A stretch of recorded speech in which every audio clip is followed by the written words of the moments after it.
नागौर जिले के श्री बालाजी थाना क्षेत्र के जोधियासी गांव में महाराजा सूरजमल की मूर्ति लगाने को लेकर भारी विवाद खड़ा हो गया और देर रात करीब 1 बजे चोरी छुपे मूर्ति स्थापित की गई, जिसके बाद ग्रामीणों को जैसे ही इसकी जानकारी मिली सैकड़ों लोग चौराहे पर जमा हो गए और जमकर विरोध करने लगे। ग्रामीणों ने आरोप लगाया कि बिना प्रशासन की अनुमति और ग्राम पंचायत की सहमति की मूर्ति लगाई गई है, जिसका उद्देश्य श्रद्धा नहीं बल्कि राजनीतिक लाभ है।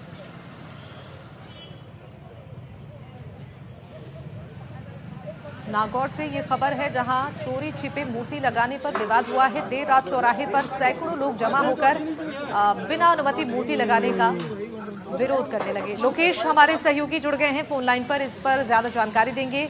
लोकेश, महाराजा सूरजमल की मूर्ति लगाने को लेकर जो विवाद ग्रामीणों ने खड़ा किया है, जरा बताइए इस पर क्या अपडेट आपके पास है?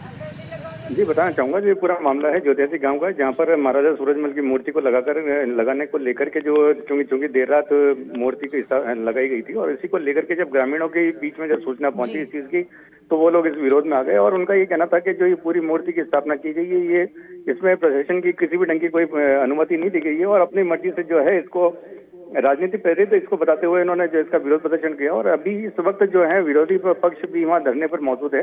और अगर बात की जाए तो चूंकि इस पूरे मामले में 8 माह पहले भी जो है ग्रामीणों की तरफ से ज्ञापन दिया गया था जिला कलेक्टर नागौर को, जिसमें इस चीज का विरोध किया गया था कि वहाँ पर इतनी जमीन नहीं है जिसको लेकर के मूर्ति की स्थापना की जाए। लेकिन उसके बावजूद अगर जिस तरीके से रात को मूर्ति चोरी छिपे वहाँ पे स्थापित की गई, उसको लेकर के ग्रामीणों का विरोध है और बड़ी संख्या में वहाँ पर पुलिस जाब्ता भी मौजूद है और जिला प्रशासन की तरफ से जो एसडीएम नागौर है वो भी वहाँ पहुंचे हैं और पूरे मामले पर प्रशासन निगरानी बनाए हुए। और अगर बात की जाए तो चूंकि ये विरोध होना स्वाभाविक था और इसको लेकर के पहले से ही जो ग्रामीण है वो लोग इस चीज का विरोध करते आए हैं और मना भी किया गया था, लेकिन उसके बावजूद जो एक पक्ष है उसकी तरफ से इस मूर्ति की स्थापना की गई, जिसको लेकर के पूरा विवाद खड़ा हुआ। जी ठीक है लोकेश, आपका धन्यवाद जानकारी देने के लिए। और जैसलमेर के ग्राम पंचायत रामदेवरा में आज से भूखंडों की नीलामी प्रक्रिया शुरू हो गई है। रुणीचा कुआं रोड पर विकसित रुणीचा नगर कॉलोनी में 300 से ज्यादा प्लॉट काटे गए हैं, जिनका आवंटन नीलामी बोली के जरिए किया जा रहा है। सरपंच समंदर सिंह और ग्राम विकास अधिकारी चौथाराम भील की मौजूदगी में ये प्रक्रिया शुरू हुई है। लोगों में जबरदस्त उत्साह देखने को मिल रहा है क्योंकि ये नीलामी 36 साल बाद हो रही है। साल 1989 में आखिरी बार पंचायत ने प्लॉट नीलामी की थी और इस बार कॉलोनी को आधुनिक सुविधाओं जैसे कि पेयजल, बिजली और नाली व्यवस्था के साथ विकसित किया गया है। प्लॉट का आकार 30 बाई 45 वर्ग फीट रखा गया है और न्यूनतम बोली 2 लाख रुपए तय की गई है। उच्च बोली लगाने वाले को मौके पर ही 25% राशि जमा करानी होगी। आवेदन करने वाले लोग ही इस नीलामी में हिस्सा ले सकते हैं। रामदेवरा क्षेत्र की ये पहली सुव्यवस्थित कॉलोनी है जिसे पंचायत ने लोगों को आवंटित करने की पहल की है।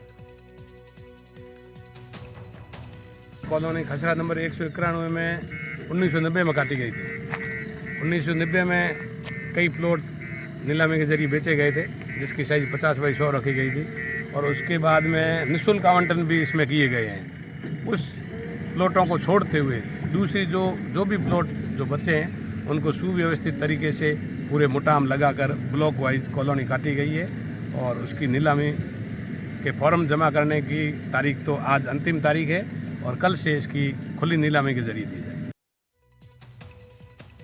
और पिंक सिटी जयपुर आज 299वें स्थापना दिवस का जश्न मना रहा है। अपनी स्थापत्य कला, शिल्प कला और सर्वश्रेष्ठ योजनाबद्ध नगर संरचना के रूप में पहचान रखने वाले पिंक सिटी के नाम से मशहूर जयपुर आज 298 साल का हो चुका है।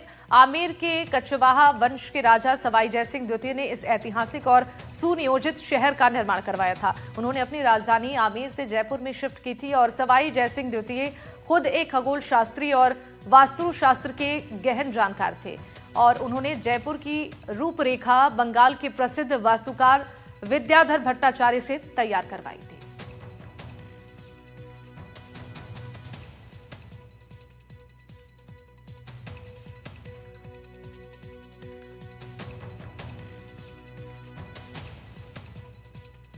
जयपुर के स्थापना दिवस को लेकर मुख्यमंत्री भजनलाल शर्मा ने भी बधाई दी है और पूर्व सीएम अशोक गहलोत की तरफ से भी सोशल मीडिया प्लेटफॉर्म एक्स पर बधाई दी गई है।